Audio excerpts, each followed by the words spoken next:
सो दोस्तों welcome to money stocks. तो इस वीडियो के अंदर हम लोग बात करने वाले हैं मल्टीपल स्टॉक्स के बारे में। तो चलिए सबसे पहले हम लोग बात करेंगे रिलायंस के बारे में। तो रिलायंस का अगर आप आज के दिन का परफॉर्मेंस देखोगे तो ऑलमोस्ट हमें 0.34% की पॉजिटिविटी के अंदर क्लोजिंग हमें नजर आ चुकी है। साथ में पॉजिटिविटी के अंदर क्लोजिंग तो नजर आई, लेकिन एक्चुअल बेसिस के ऊपर देखोगे तो ढेर सारे पॉजिटिव अपडेट्स हमें नजर आया हुआ है। चलिए एक एक करके अपडेट्स के बारे में हम लोग बात कर लेते हैं। अगर आप रिलायंस का आज के दिन का चार्ट पैटर्न अगर देखोगे तो ऑलमोस्ट हमें कंपनी के अंदर 3 बजे तक तो अच्छे खासे बेसिस के ऊपर रैली था, 2 बजे तक तो अच्छे खासे बेसिस के ऊपर अप ट्रेंडिंग मात्रा में मूवमेंट था एंड ऑलमोस्ट हमें रिलायंस ये कंपनी 1 से 1.5% की पॉजिटिविटी के अंदर नजर आ रहा था। लेकिन आपको पता है निफ्टी 50 में भी फर्स्ट 1 से 2 बजे तक तो ऑलमोस्ट हमें अच्छा खासा रैली था, लेकिन ऑलमोस्ट हमें 2 बजे के बाद हमें गिरावट होना स्टार्ट हुआ एंड सिमिलर तरीके से गिरावट हमें रिलायंस इंडस्ट्रीज के होना स्टार्ट हुआ। इसी की वजह से रिलायंस ये कंपनी ऑलमोस्ट हमें 0.34% की क्लोजिंग नजर आ चुकी है, नहीं तो 1% के आसपास हमें क्लोजिंग नजर आ चुकी थी। अभी देखिएगा रिलायंस ये कंपनी आपको बताए फंडामेंटल तो बहुत ज़्यादा स्ट्रांग है। सबसे पहले आपको ये पॉइंट पता होगा कि कंपनी O2C सेगमेंट से बिजनेस अच्छा खासा पहले रन कर रहा था, लेकिन जैसे कि कंपनी को समझ में आया कि अगर हम लोग O2C सेगमेंट के ही बिजनेस के ऊपर अगर स्टिक होते रहेंगे, बाकी कोई बिजनेस अगर नहीं करेंगे तो बिल्कुल भी ज़्यादा ग्रोथ हमारे बिजनेस के अंदर नज़र नहीं आएंगे। इसी की वजह से रिलायंस इंडस्ट्रीज ने क्या किया, रिलायंस रिटेल के अंदर अपना इन्वेस्टमेंट किया, बिजनेस एक्सपांड किया। साथ में कंपनी ने जियो टेलीकॉम के अंदर अपना बिजनेस एक्सपांड किया हुआ है। कहीं ना कहीं अगर आप देखोगे कहने का मतलब इतना ही है कि जहां कंपनी को डिमांड लगता है, जहां जिस सेक्टर के अंदर कंपनी को स्पेस लगता है, उस स्पेस के अंदर उस सेक्टर के अंदर कंपनी निवेश करता है, छोटे कंपनीज को खरीदारी करता है एंड अपना बिजनेस यहाँ एक्सपांड करता है। इन्हीं सभी चीज़ों की वजह से हमें रिलायंस इंडस्ट्रीज के अंदर बहुत ही शानदार तरीके से ग्रोथ हर एक क्वार्टर के अंदर हर एक साल में नजर आ ही जाती है। पिछले एक महीने का अगर आप रिलायंस इस कंपनी का परफॉर्मेंस देखोगे तो ऑलमोस्ट हमें पिछले एक महीने में जिस तरह से मार्केट के अंदर हमें करेक्शन हुआ था, उसी तरह से रिलायंस इस कंपनी के अंदर 5.5% की गिरावट हमें नजर आ चुकी है। तो चलिए अपडेट्स के बारे में दोस्तों हम लोग बात कर लेते हैं, क्योंकि बहुत ज्यादा पॉजिटिव हमें अपडेट्स नजर आ चुका है। देखिएगा जेफरी सी 7 से लेके $10 billion revenue opportunities for Jio air fibre, यानी कि जेफरीज का ये मानना है कि जो रिलायंस है उसका जो बिजनेस है जियो एयर फाइबर, उस सेगमेंट के अंदर $10 बिलियन का एक बहुत बड़ा रेवेन्यूज हमें ग्रो हो सकता है इस स्पेसिफिक सेगमेंट के अंदर। अभी कंप्लीट अपडेट्स के अंदर दोस्तों उन्होंने वही हमें चीजें मेंशन किया गया है। The brokerage house raise its consolidated EBITDA estimates by 1 से लेके 2% and increase the target of Reliance Industries by 27%। यानी कि बेसिकली इनका मानना है कि इनका जो ईबिटा है, ईबिटा के अंदर अच्छे खासा ग्रो हो सकता है। साथ में इसी वजह को लेके, इसी पैरामीटर्स को कंसिडर करके रिलायंस इंडस्ट्रीज का टारगेट इंक्रीज किया गया है 27% के आसपास।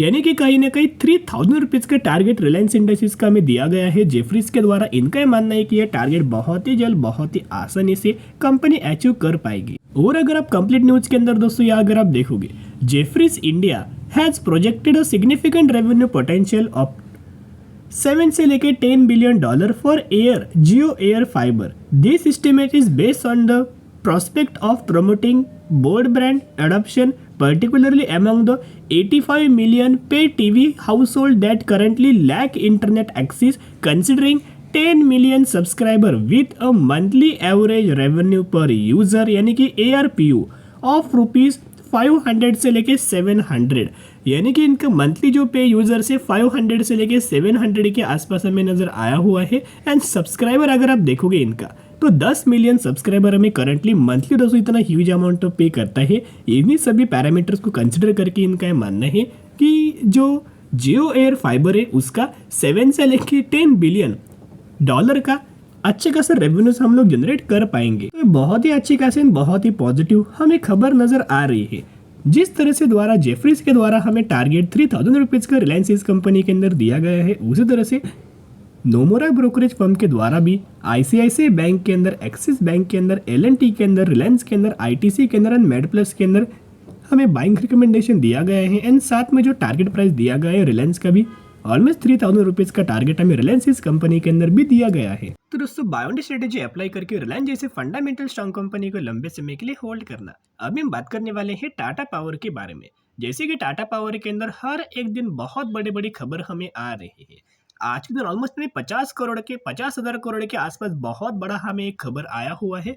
तो उस खबर के बारे में डिस्कस करेंगे। कहीं न कहीं कल ही के दिन में हमने बात किया था कि कंपनी ₹258 के आसपास लगातार एक रेंज हमें क्रिएट कर रहा था। ₹258 से नीचे बिल्कुल भी कंपनी का शेयर प्राइस नहीं जाता था। कंपनी जब भी जाता था, डायरेक्टली कंपनी के अंदर बाउंस बैक हमें नज़र आ ही जाता था। और आज के दिन अगर आप देखोगे यही खबर की वजह से ऑलमोस्ट हमें 2% की रैली टाटा पावर इस कंपनी के अंदर नजर आ चुकी है। एक तो बिजनेस कंपनी का समझ लीजिएगा, बहुत सारे लोग क्या करते हैं, बिजनेस को नहीं देख के तेजी के पीछे भागते हैं। बेसिकली कंपनी इलेक्ट्रिक व्हीकल्स का चार्जिंग स्टेशन लगातार कंपनी एस्टेब्लिश कर रहा है इंडिया के अंदर। साथ में पावर सेक्टर के अंदर कंपनी बिलोंग करता है। रिन्यूएबल एनर्जी के अंदर कंपनी का बिजनेस है एंड सोलर के अंदर भी कंपनी का बिजनेस है। आपको याद होगा 5 महीने पहले हमने ऑलमोस्ट टाटा पावर इस कंपनी के अंदर इन्वेस्टमेंट किया था ₹209 के आसपास, जो कि एक ट्रेड लाइन का हमें ब्रेकआउट नजर आया हुआ था। आपको याद होगा, वीडियो चैनल के ऊपर आपको मिल जाएगी, आप जाके दोस्तों देख सकते हो। महीना कौन सा था, मई महीने की दोस्तों बात मैं यहाँ कर रहा हूँ, मई से जून महीने की बात कर रहा हूँ, जो कि तब टाटा पर ₹209 के आसपास कंपनी ने ब्रेकआउट दिया था। उसी लेवल्स के आसपास हमने कहीं ना कहीं निवेश किया था। और अगर आपने उस लेवल के आसपास निवेश किया है, आप अपने पोर्टफोलियो के अंदर अगर आप देखोगे तो 27% का रिटर्न आपको टाटा पावर इस कंपनी के अंदर दोस्तों मिल रहा होगा, जो कि एक बहुत ही डिसेंट तरीके से रिटर्न है, जो कि कंपनी ने बहुत ही कम समय के अंदर दोस्तों दिया गया है। तो चलिए अभी हम बात करेंगे अपडेट्स के बारे में। ये अपडेट्स अगर आप यह देखोगे, टाटा पर inspire to add 6.5 gigawatt capacity in upcoming years, यानी कि टाटा पावर का मानना है कि रिन्यूएबल एनर्जी के अंदर कंपनी क्या करने वाले हैं, 6.5 गीगावाट का एनर्जी और ज्यादा कैपेसिटी को इंक्रीज करने वाला है।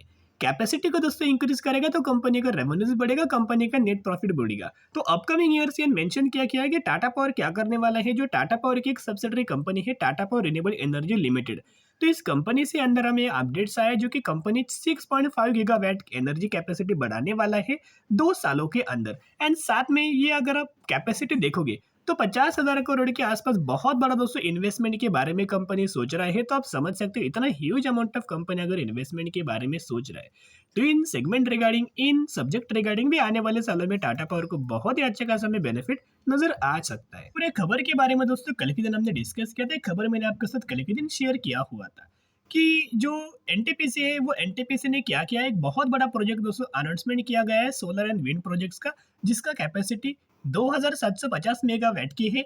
और ये प्रोजेक्ट के अंदर बहुत सारे कंपनीज ने बिड हमें दिया गया है, बिडिंग किया गया है। उस बिडिंग के अंदर टाटा पावर का भी नाम है। ये कोई कंफर्म न्यूज़ तो नहीं है, लेकिन अगर टाटा पावर को दोस्तों ये अगर प्रोजेक्ट मिलता है या अगर ऑर्डर मिलता है, तो कहीं ना कहीं इस अपडेट्स के द्वारा भी, इस न्यूज़ के द्वारा भी और हमें तेजी हमें टाटा पावर इस कंपनी के अंदर नजर आ सकता है। तो दोस्तों इतना ही हमें अपडेट था, जो भी अपडेट्स था वो हमने टाटा पावर के बारे में आपके साथ कवर अप किया हुआ है। अच्छी कंपनी है, जितना गिरे उतना बायोंडी स्ट्रेटेजी अप्लाई करना। सबसे पहले ₹300 का टारगेट और उसके बाद ₹360 का टारगेट आपको टाटा पावर इस कंपनी के अंदर मिल जाएगा। हो सके तो लंबे समय के लिए होल्ड करना, फॉर एग्जाम्पल मिनिमम 5 साल, 10 साल, 15 साल। इस तरह अगर आप इन्वेस्टमेंट करोगे तो सबसे ज्यादा बेनिफिट आपको उसी कंपनीज के अंदर नजर आएगा, फंडामेंटल कंपनीज के अंदर नजर आएगा। अभी हम बात करेंगे वेदांता लिमिटेड के बारे में, जहां वेदांता के अंदर आज के दिन ऑलमोस्ट हमें 7% की रैली नजर आ चुकी है। ₹222 के आसपास हमें कहीं ना कहीं वेदांता की क्लोजिंग नजर आ चुकी है। जो हमें वेदांता के अंदर दोस्तों कंपनी के अंदर रैली आया, उसके पीछे की एक न्यूज, एक बहुत ज्यादा खबर है, एक बहुत पॉजिटिव खबर है। कंपनी ने दोस्तों डी मर्जर का अनाउंसमेंट किया गया है। डी मर्जर के अंदर होने वाला क्या है कि 3 यूनिट्स का, यानी कि कंपनी का 3 यूनिट्स का कंपनी क्या करने वाला है, डी मर्ज करने वाला है, सेपरेटली मार्केट के अंदर लिस्टेड करने वाला है ये बिजनेस। अभी कौन कौन से बिजनेस के बारे में दोस्तों ने बोला गया है, aluminium, steel and oil businesses, यानी कि वेदांता के अंदर जो एल्यूमिनियम का, स्टील का एंड ऑयल का बिजनेस है, वो कंपनी सेपरेटली डीमर्ज करके मार्केट के अंदर आपको लिस्ट करने वाली है। तो जिसका बेनिफिट हमें कंपनी को आने वाले फ्यूचर में नजर आएगा एंड शेयर होल्डर्स को भी इसका बेनिफिट नजर आएगा। आपको बताया कि रिलायंस इस कंपनी के अंदर जियो फाइनेंशियल सर्विसेज का जो डीमर्जर हुआ है, उसके बाद दोस्तों आपको रेशोस के अंदर बोनस जैसा आपको बेनिफिट मिला है। तो कहीं ना कहीं वेदांता इस कंपनी के अंदर भी आने वाले हफ्तों में, आने वाले समय के अंदर जो भी अपडेट्स आएगा ratio benefits regarding, share holders regarding, उस खबर के बारे में भी दोस्तों हम लोग बात करेंगे। कहीं ना कहीं इसी वजह से हमें वेदांता कंपनी के अंदर रैली आया। लेकिन एक पॉइंट नोट करना, वेदांता डिविडेंड तो बहुत अच्छा हेवी हमें देता है शेयर होल्डर्स को, 30% के आसपास हर साल। लेकिन कंपनी का जो चार्ट है बहुत ज़्यादा वॉलेटाइल नजर आया हुआ है। तो सभी पैरामीटर्स को कंसिडर करके आप फर्दर इन्वेस्टमेंट के बारे में सोच सकते हो।